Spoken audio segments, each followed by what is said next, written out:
After Osman, his son Orhan came to power and became the emir of Ottomans in 1326. He established Bursa, the capital of the Ottomans. Orhan utilized Grecian wealth and civilization to get maximum benefits of it because Greek civilization was one of the superior civilizations of that time, though the Byzantine Empire was in decline. Soon after he became emir, he married a Byzantine princess. The Ottomans thought of contacting the Slav civilization across the Aegean Sea to the west of the Byzantine Empire.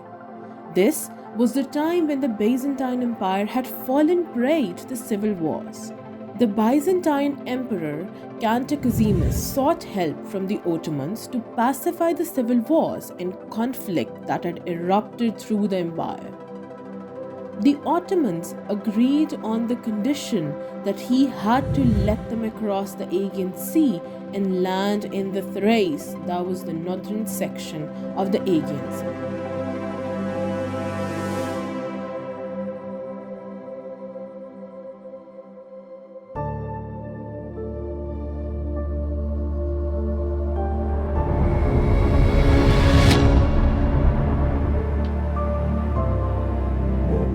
Thus, the civil wars in the Byzantine Empire paved way for the Ottomans' expansion into Europe.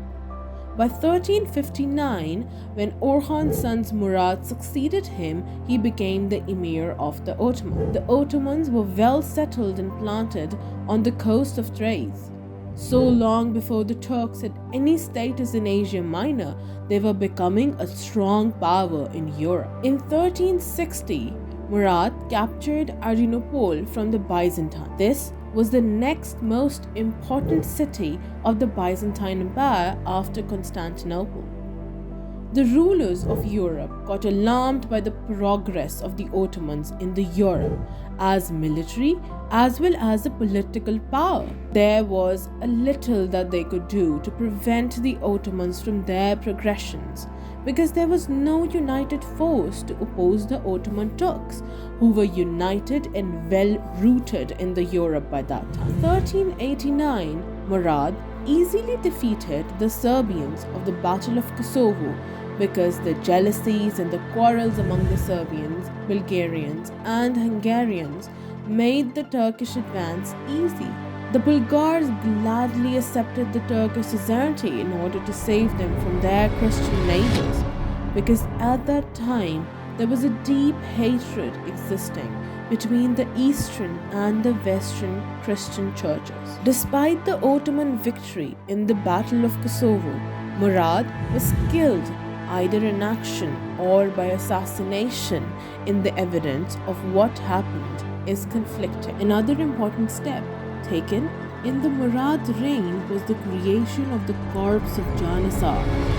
This military force consisted of the Christian youth who were taken from their families early in their life and given special privileges and free education. Absolute loyalty to the Sultan was taught to them. They became devoted to the Ottoman state and one of the best pillars of its strength for centuries. In the 14th century, the Turkish army developed such tactics and trainings that would baffle its opponents. They learned much from the Byzantines. Another interesting thing about Murad was that he had the wisdom to see the Christian Slavs and the Greeks of the Balkans or Thrace as well educated as compared to the Turks. He had also become aware of the things that the Christian incorporation in the Ottoman Empire would ensure administrative and political stability, and more importantly, he would be able to take over the Turkish Emirates in Asia Minor. At last, his plan succeeded.